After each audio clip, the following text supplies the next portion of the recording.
A very good morning to all of you. Today, we are going to discuss an important topic of plant pathology, wherein we will be discussing about the postulates proposed by Robert Koch and the relationship between parasitism and pathogenicity. We all of know that diseases have a profound effect on the growth and productivity of plants. We also know that the diseases in plants are caused mainly by two factors.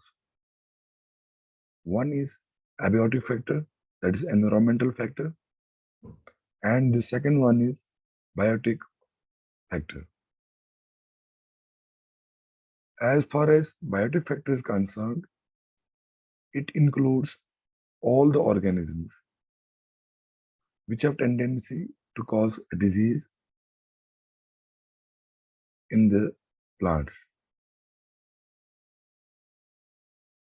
तो जितने भी organisms हैं, चाहे वो fungi हो, bacteria हो, nematode हो, या आपका वायरस हो, वायराइड हो, तो ये सारे आते हैं in the biotic and those disease are called infectious disease. लेकिन क्वेश्चन ये स्टार्ट होता है कि अब हमें कैसे पता चलेगा कि एक डिजीज का जो कॉजल एजेंट है वो है कौन. अगर हम कोई प्लांट एनालाइज करते हैं उसमें बहुत सारे माइक्रोब्स प्रेजेंट हो सकते हैं. तो एक्चुअली जो डिजीज कॉजिंग एजेंट है वो इनमें से कौन है. इसके लिए एक बैक्टीरियोलॉजिस्ट है जिसका नाम रॉबर्ट कोच है. जो रॉबर्ट कोच है, he was a German bacteriologist and a medical doctor. इसने बहुत सारा काम किया है in the field of bacteriology. He has discovered many diseases like anthrax, which causes disease in animals, including human beings, cholera, and tuberculosis. And he discovered the causal agents, that is bacterium, which are responsible for causing these diseases. Based on his contribution in the field of bacteriology, he is considered as the father of bacteriological techniques. तो अगर हम पहले history में जाएंगे, पहले जो concept था disease का, पहले कहा जाता था कि जो डिजीज है ये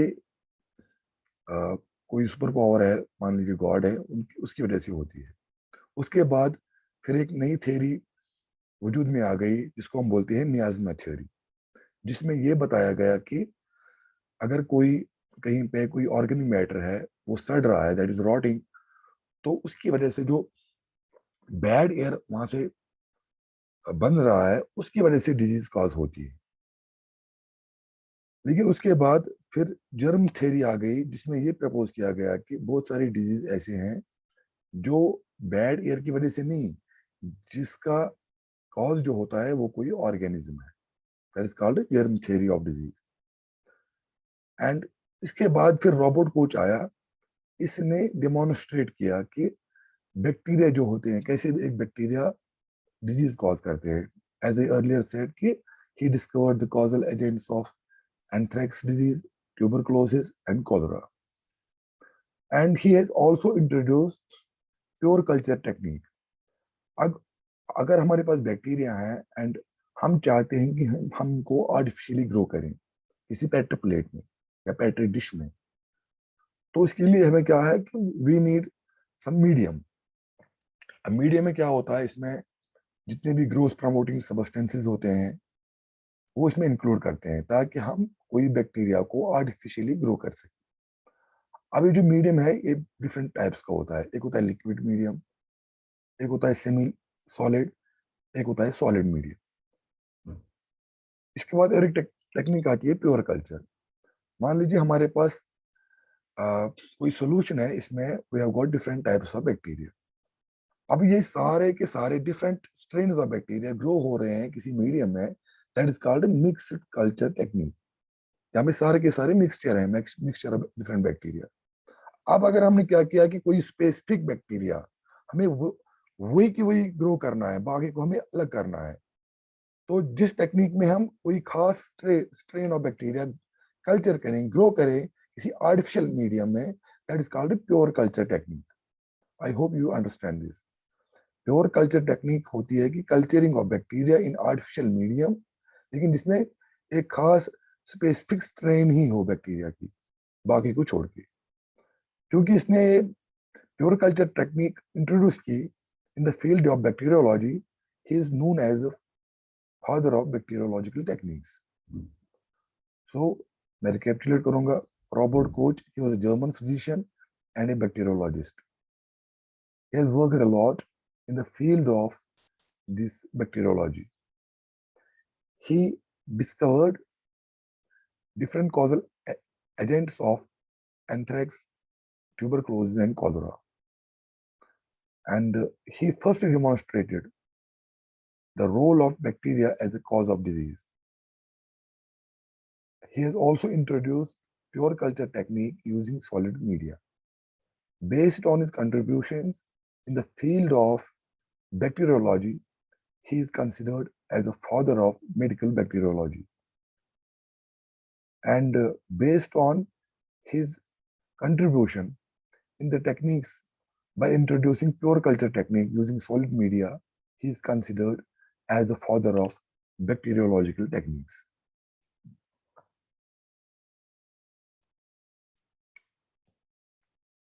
So, what are the Koch's postulates about? The Koch's postulates, they are also known as Henry Koch's postulates. These postulates are about the rules and conditions or the criteria to prove experimentally the pathogenicity of an organism. I will repeat here, ये जो concept है Koch's postulates, it is concerned with those diseases which are caused by biotic agents or infectious disease, कि हम कैसे experimentally prove करें कि एक disease जो है इसका जो कॉजल ऑर्गेनिज्म है वो एक खास ऑर्गेनिज्म है, चाहे वो बैक्टीरिया हो, निमेटोड हो। और दूसरा जो क्वेश्चन पोस्टुलेट से, it is about the role of microbes in disease and other processes. क्या रोल है माइक्रोब्स का in causing disease. In day-to-day life, we often come across a situation where you find an unknown plant. अगर आपके पास कोई plant है and इसमें कोई unknown disease है, जैसे आप अपने स्क्रीन पे देख रहे हो, अब हमारे पास प्लांट है, इसमें डिजीज तो लग गई है, but we are not sure कि इसका जो कॉजल एजेंट है वो कौन सा है। एंड मान लीजिए आप में से किसी ने क्या किया कि इसमें बहुत सारे माइक्रोब्स हैं, अब एक माइक्रोब हमने वहां से आइसोलेट किया। There are different procedures by which we can isolate the microbes from the infected plants. आपने मान लीजिए कोई माइक्रोब एक्स आइसोलेट किया है फ्रॉम द डिजीज प्लांट। अब क्वेश्चन अराइज होता है कि क्या हम can we say with surety that this X microbe which has been isolated from the infected plant, it is the main causal agent or the pathogen of the disease। क्या हम surety के साथ ये कह सकते हैं कि जो हमने X आइसोलेट किया है फ्रॉम द डिजीज प्लांट कि यही इसका कॉजल एजेंट है।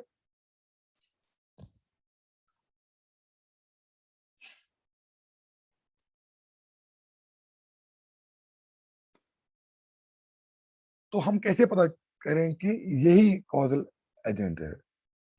इसको बताने के लिए कोच पोस्टुलेट्स प्रपोज किए गए थे by the robot coach, and इसकी वजह से ही हम पता कर सकते हैं कि कोई माइक्रोब जो एक आइसोलेट किया गया है फ्रॉम द डिजीज प्लांट, ये कॉजल एजेंट है या नहीं है।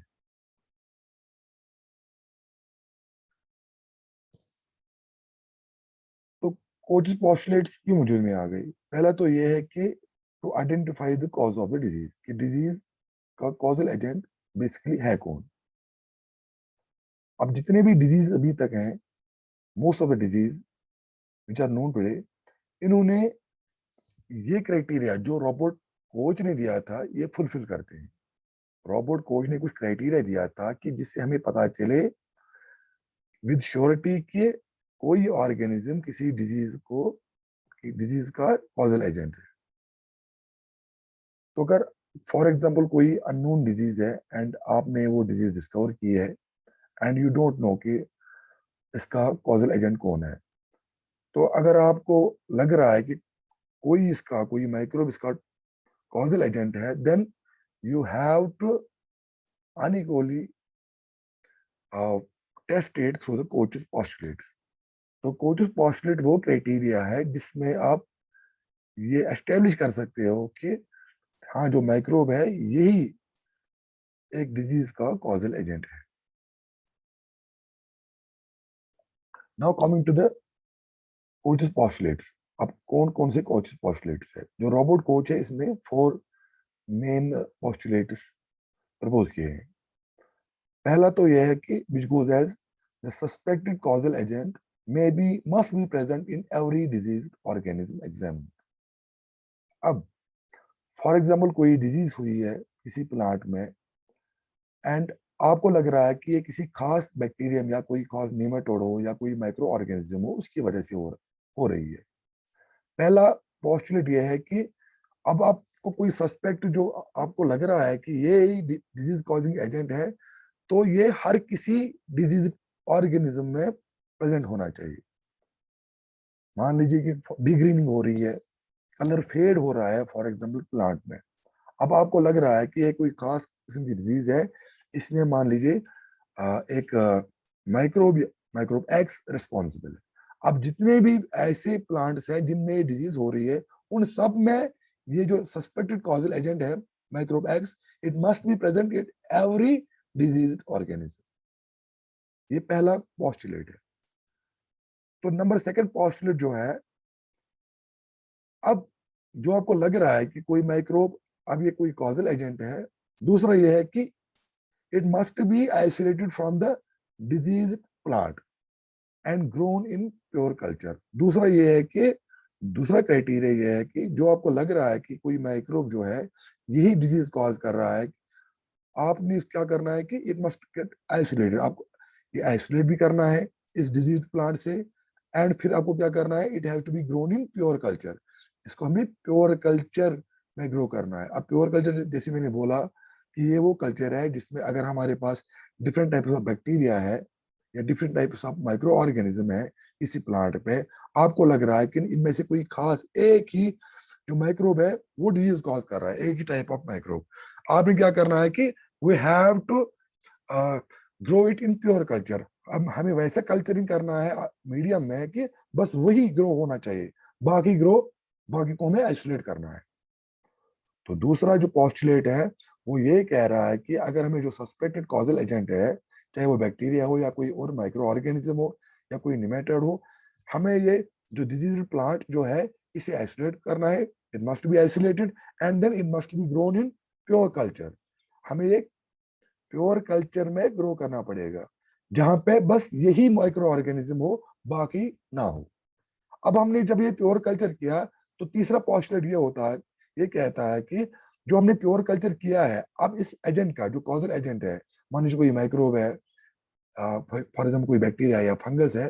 अब अब अगर हमने इस प्योर कल्चर से कोई पार्ट लिया इन बैक्टीरिया का या फंगस का, हमने क्या किया, हमने एक ससेप्टेबल प्लांट पे ये डाल दिया। जो हमने प्योर कल्चर किया था बैक्टीरिया का या किसी फंगस का, अगर हमने जो हेल्दी ससेप्टेबल प्लांट है जिसमें अभी डिजीज नहीं हुई है, अगर हमने इसमें ये जो कॉजल एजेंट है इसमें डाल दिया, तो उसकी वजह से वहां पे डिजीज प्रोड्यूस होनी चाहिए। अगर डिजीज प्रोड्यूस नहीं हुई तो देन वी कैन नॉट से कि ये इसका एग्जैक्ट कॉजल एजेंट है। अब हमने क्या किया, हमने प्योर कल्चर जो बनाया था इन द लेबोरेटरी, हमने इसका क्या किया, हमने इनोकुलेट किया, हमने ये डाल दिया, ट्रांसफर किया जो प्योर कल्चर है बैक्टीरियम का, फंगस का, या जो भी कॉजल एजेंट है, हमने किसी प्लांट पे रख दिया। अब और मान लीजिए कि इसमें क्या हुआ कि इसमें वो डिजीज फिर से आ गई। अब चौथा पोस्टुलेट ये कहता है कि अब जो डिजीज फिर से लग गई है नए फ्रेश हेल्दी ससेप्टेबल प्लांट को, उससे हमें ये कॉजल एजेंट फिर से रिकवर करना है। It must be recovered again from the, जो हमने अभी एक्सपेरिमेंटली जो हमने खुद ही डाला, एक प्योर कल्चर, चाहे वो बैक्टीरिया का हो या फंगस का हो, एक हेल्दी ससेप्टेबल प्लांट में, उसमें फिर डिजीज लग गई, उससे फिर वो निकलना चाहिए वही कॉजल एजेंट। ऐसा नहीं कि आपने कोई एक बैक्टीरियम डाल दिया, इनोकुलेट किया, उसमें डिजीज लग गई, लेकिन फिर वहां से वो एजेंट रिकवरी नहीं हो रहा है, कोई और माइक्रो ऑर्गेनिज्म वहां पे ग्रो कर रहा है। तो अगर ये चारों के चारों पोस्टुलेट्स फुलफिल हो रहे हैं, then we can say that the susceptible causal agent is the main and only disease causing agent of the particular disease. मैं फिर से दोहराऊंगा, द कॉस्टस पोस्टुलेट्स हैं, these are the criteria which confirm that a specific microorganism is the disease causing agent of a particular disease. There are four postulates which were proposed by Robert Koch. Number first postulate is the suspected causal agent, which may be bacterium, microorganism. It must be present in every diseased organism or the plant examined. Number second is that the suspected causal agent, it must be isolated from the diseased host plant and grown in pure culture. Number third is when a pure culture of the suspected causal agent is inoculated into a healthy susceptible plant, the host must reproduce the specific disease. And the last postulate is the same causal agent, it must be recovered again from the diseased plant which has been experimentally inoculated. And the recovered agent must have the same characteristics. So these are the Koch's postulates. In simple words, we can say the Koch's postulates. Number one, it determines the universal presence of the microbe. Number second, the isolation of the specific microbe in pure culture. Number third, using the isolates, that is the specific microbes grown in pure culture to recreate the process, to reinfect the plant, healthy plant, and cause the specific disease. And number four, observe and re-isolate the microbes. So ये चार जो हैं, these are the Koch's postulates. अब question arise होता है कि जैसे यहाँ पे आपकी स्क्रीन पे नजर आ रहा है, it is simplified this Koch's postulates. पहला जो है यहाँ पे दिखाया गया है, जो डिजीज है एक प्लांट में हो रही है, जहाँ पे कुछ पैचेस लग रहे हैं, तो हमने क्या किया कि इसे कोई माइक्रोब हमने आइसोलेट किया है, हमें लग रहा है कि यहाँ पे कोई माइक्रोब है, ये इसका कॉजल एजेंट है।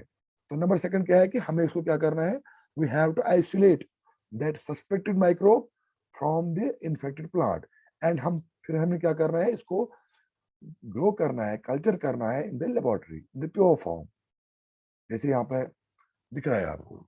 तीसरा क्या है कि फिर हमने क्या किया, एक सस्टेनेबल हेल्दी प्लांट लिया, इस पे जो हमारा ये आइसोलेटेड प्योर फॉर्म था माइक्रोब का, हमने इस पे डाल दिया, इनोकुलेट किया है, तो सेम डिजीज प्रोड्यूस हुई।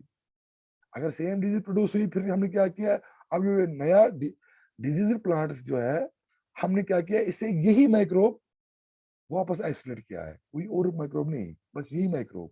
तब हम कह सकते हैं कि नहीं, ये जो माइक्रोब है, it is the cause of the specific this disease, and we can publish जो हमने जो ये कॉजल एजेंट जो हमारा सस्पेक्ट है, बिल्कुल यही इसका कॉजल एजेंट है। नाउ क्वेश्चन अराइज होता है कि ये जो कोचेस पॉस्टुलेट्स हैं, क्या ये हर जगह काम आते हैं या किसी स्पेसिफिक ऑर्गेनिज्म में? अब ये जो कोचेस पॉस्टुलेट्स हैं, they work well only for specific microbes. For example bacteria है, फंगाई है, या बहुत सारे ऐसे माइक्रोब्स हैं जो सैप्रोफिटिक है या नेक्रोट्रॉफिक, जो ओब्लिगेट पैरासाइट्स नहीं है। उनके लिए तो बिल्कुल ये काम करता है। अगर कोई ऐसा बैक्टीरिया हो या फंगस हो या ऐसा माइक्रोब हो जिसका न्यूट्रिटिव मोड जो है ये सैप्रोफिटिक हो, या जिसको हम कहते हैं नेक्रोट्रॉफिक हो, अगर ऐसा हो तो ये बिल्कुल काम करता है जो कोचेस पॉस्टुलेट्स। लेकिन क्या ये यूनिवर्सल है जो कोचेस पॉस्टुलेट्स, क्या हम ये कहीं भी यूज कर सकते हैं? The answer for the question is no. अब कोच ने खुद ही कुछ ऐसे जैसे डिस्कवरी हुई थी बहुत सारे डिजीज में जहां पे सिम्टम्स नहीं आ रहे थे, लेकिन वहां पे माइक्रो ऑर्गेनिज्म प्रेजेंट था। तो इसकी वजह से क्या हुआ कि जो फर्स्ट पॉस्टुलेट है उसकी जो यूनिवर्सल रिक्वायरमेंट थी वो फॉलो नहीं हुई। इसी तरह एक और एग्जांपल हमारे पास है obligate pathogens, which we read in the previous class, जिसको हम बोलते हैं for example we have got Rickettsia like bacteria या Rickettsia like organisms. We know they are obligate parasites. And इसी तरह हमारे पास बहुत सारे ऐसे भी हैं जो ये जिनकी मैं बात कर रहा हूँ, जिसको हम बायोट्रॉफ्स बोलते हैं। अब ये क्या कर सकते हैं कि ये लिविंग होस्ट, जो लिविंग होस्ट है उसी में ही रहते हैं, उसके बाहर ग्रो नहीं कर सकते। अब यहाँ पे आपको पता है कि दूसरा पोस्टुलेट ये कहता है कि it must be isolated and grow in the pure culture. अब हमारे पास ऐसे भी ऑर्गेनिजम्स हैं जिनको हम जिनका हम प्योर कल्चर नहीं कर सकते, क्योंकि वो ओब्लिगेट पैरासाइट्स हैं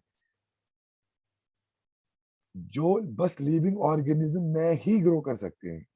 अब यहाँ पे जो सेकंड पोस्टुलेट है वो फॉलो नहीं होता। तो कहना यही है कि जो कोचेस पोस्टुलेट्स हैं ये everywhere we can not apply them. For example in case of biotrophs और obligate pathogens, the second postulate proposed by Koch does not apply. इसी तरह बहुत सारे ऐसे डिजीज भी हैं जैसे रस्ट है, स्मट है, पोल्ट्री मिल्ड्यू है या डाउनी मिल्ड्यू है। ये भी कुछ ऐसी डिजीज है जहां पे हम सेकंड पोस्टुलेट अप्लाई नहीं कर सकते। अब चूंकि वायरसेस का जो there are different viral disease, अब जैसे मैंने पहले ही कहा कि हम उनको आइसोलेट और क्या बोलते हैं इसको, हम इनको बिल्कुल एक प्योर कल्चर में ग्रो नहीं कर सकते। अब फिर कोचेस बाद में आफ्टर रॉबर्ट कोच कुछ मॉडिफिकेशन आ गई इन कोचेस पॉस्टुलेट्स में for only the plant viruses. अब what are those Koch's modified Koch's postulates for the plant viruses? पहला ये है कि isolation from the disease host. पहले हमें आइसोलेट करना है किसी प्लांट वायरस को। अब क्योंकि ये जो वायरस है इसको हम कल्टीवेट लेबोरेटरी में नहीं कर सकते, क्योंकि ये ओब्लिगेट पैरासाइट है, it can grow only inside the living organism. तो हमें क्या करना है, we have to cultivate it in the experimental host, जो हमें लग रहा है कि इसका ये होस्ट है। इसके बाद हमने क्या किया, हम इसको प्योरीफाई करना है एंड इनोकुलेशन करना है इसी प्योरीफाइड वायरस को किसी दूसरे हेल्थी प्लांट में। एंड उसके बाद फिर वही डिजीज सिम्टम्स आनी चाहिए जो प्रीवियसली हो रही थी। फिर लास्टली हम रीआइसोलेट कर सकते हैं सेम वायरस को। अगर हम ये चार पांचों ये प्रोसीजर्स फॉलो हो रहे हैं इन एनी वायरल डिजीज, किसी खास वायरस जो हमारा सस्पेक्टेड वायरस हो, देन हम कह सकते हैं कि नहीं, ये वायरस जो है ये एक खास वायरल डिजीज कॉज करता है। मैं फिर से दोहराऊंगा, द मॉडिफाइड कोचेस पोस्टुलेट्स जो है which were proposed later on for the plant viruses, the first one is the isolation from the diseased host. We have to isolate the suspected virus from the diseased host, diseased plant. Number second, we have to cultivate the virus, but we have to cultivate it only in experimental host because we know it cannot be grown in pure culture in the laboratory. Number third is we have to then purify this virus and inoculate it into the new susceptible healthy host. And number fourth is the production of comparable disease symptoms. There must be the same disease symptom which were originally present in the disease plant. And number last is we have to re-isolate the same virus. That virus must be re-isolated from the same disease plant. So these are the modified postulates for the plant viruses. Now coming to the second topic of today, that is parasitism and pathogenicity. तो हमें पता है कि बहुत सारी disease, maximum of the disease they are caused by the some organisms. अब जो ये इन्फेक्शियस डिजीज हैं जिनका कॉजल एजेंट जो है ये कोई बायोटिक एजेंट हो या कोई ऑर्गेनिज्म है,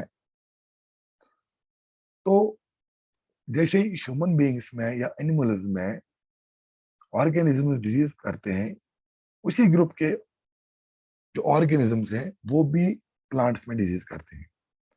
मैक्सिमम ऑफ द जो प्लांट डिजीज जो होते हैं, जो इनका कॉजल एजेंट है वो एनिमल्स या ह्यूमन बीइंग्स में डिजीज कॉज नहीं करता, कुछ को छोड़ के. अब बहुत सारे ऐसे और ये डिजीज कॉजिंग एजेंट्स हैं, जैसे आपने कल ही पढ़ा about the rickettsia like organisms. अब चूंकि वो ट्रांसमिट होते हैं थ्रू डिफरेंट इंसेक्ट्स, अब ऐसी भी डिजीज हैं, ऐसे भी कॉजल ऑर्गेनिजम्स हैं जो डिजीज कॉज कर सकते हैं both in the insects as well as in the plants. बाकी जितने भी plant causing organ disease causing जिस ऑर्गेनिजम्स हैं वो डिजीज कॉज करते हैं ओनली इन द प्लांट्स. अब मसला ये है कि व्हाट इज अ पैरासाइट. अब पैरासाइट आपने पढ़ा होगा, there are different types of interactions which occur between different organisms. हमें पता है, हम इकोलॉजी में भी पढ़ते हैं कि दो डिफरेंट ऑर्गेनिज्म आपस में इंटरेक्ट कर सकते हैं. अब जो ये इंटरेक्शन है ये डिफरेंट टाइप्स का हो सकता है. For example positive positive interaction, दो ऑर्गेनिज्म आपस में इंटरेक्ट करते हैं लेकिन दोनों को फायदा है. अब अगर दोनों को फायदा है उसको हम बोलते हैं म्यूचुअलिज्म. फिर इसमें दो टाइप्स आते हैं, जैसे प्रोटोकॉपरेशन है या सिम्बियोसिस है. इसी तरह ऐसी इंटरेक्शन भी है जहां पे हम बोलते हैं कि positive neutral interaction, positive zero, एक को फायदा है दूसरे को ना फायदा है ना नुकसान है. तीसरा होता है नेगेटिव जीरो रिलेशनशिप, जहां पे एक को नुकसान है लेकिन दूसरे को ना फायदा ना नुकसान. एक और टाइप आता है इसी इंटरेक्शन में जिसको हम बोलते हैं पॉजिटिव नेगेटिव इंटरेक्शन, जहां पे एक को फायदा है एक ऑर्गेनिज्म को लेकिन दूसरे को नुकसान है. जो ये वाली रिलेशनशिप है इसमें फिर टाइप्स हैं, जैसे हम कहते हैं प्रीडेटर प्रे रिलेशनशिप. अब यहाँ पे प्रीडेटर जो है वो प्रे को खा रहा है, एंड इसमें प्रीडेटर यूजुअली जो उसका बॉडी साइज होता है वो प्रे से ज्यादा बड़ा होता है.